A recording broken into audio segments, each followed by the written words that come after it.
خب That fire has میدونی fire. قیمتش چنده اون؟ چقدر پول داری تو الان؟ بده من اینا رو بریزم تو جیبت بریزم تو وایسا قلکت. ببینم چه لگویی میخوای بخری؟ Fire truck. خب Looking for a truck دیدم که لوگو پیدا کرده بودم. کجا اون میفروشن؟ ریزا رو تموم کردی؟ من دیدمش مپ. تو مپ دیدی؟ کجا میفروشن ما بریم بخریم؟ میتونم بریم تو توی شاپ چون دیدمش تو توی شاپ. توی شاپ هم دارن؟ آره من دیدمش. خب حالا بذار ببینم بابا کوچیکه رو تموم کردی اون ریزا رو چیدی شما یه بار؟ اون خیلی کوچیک‌ها رو تو نکردم. کی تموم میکنی؟ دو تونزان. خب اونا رو که تموم کردی بعد باید بخری آره؟ کی آره. تمام میکنی؟ خیلی باید اون یکی یکم بزرگتر دارن. بعدش میتونم اونا تموم بکنیم خب و خیلی کار. با کی درستش میکنی؟ بابا کاوه. از رو انستراکتور میری جلو نقشه داره؟ آره. بعدش تو مپ دیدی؟ ولی تو اینسترکشن مپ دیدمش. چی رو دیدی؟ اونم که فایتراکه. خب فایترک هم خیلی مال کوچولو کوچولو داره؟ آره. میتونی درست کنی؟ ولی لدرم داشت. لدر هم داشت. آها. ولی فایتراکه بزرگ. زده چیه؟ بابا؟ لدر به فارسی چی میشه؟ نمیدونم. پله. آره. پله. این که فایتراکه. این آره. این پلشه. دست بالاست. حالا ما از کجا پیدا کنیم این لگو رو؟ از کجا بخریم؟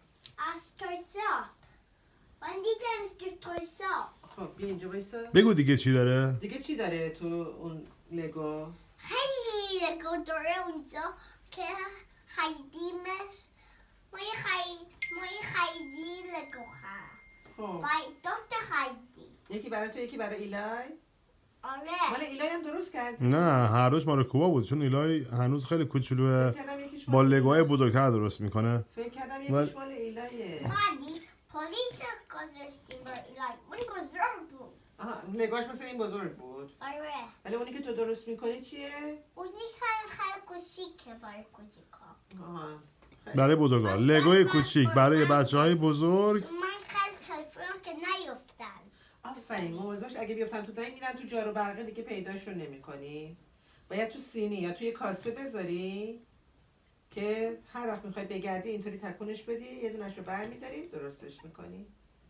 آره همه شو باید درست. پس قلکت که پر شد قلکتو میبریم توی شاپ میگیم آقا این قلک مال جیکوب پر پوله دراش یه لگو میخواید بخری؟ نگاه فوتراک. لگوی فایر تراک اون بخری؟ خیلی دوست داره. آره آفرین. اون فیوریت همه. فیوریتته این قربون خودتو با این فیوریتت بشم. استیشنی داره. با این بازی داره یه دو بو بو بو بو. بگو دیگه چی داره؟ هلیکوپتر هم داشت؟ آره. لگوی دی- هلیکوپتر؟ نه همون فایر تراکه یه ساختمون خیلی بزرگ بود. بگو اونجا که پرزنت تو بود. و با اونو ده. آها. اونجا اینجا کجا رفته بود؟ اینجا رفته بودیم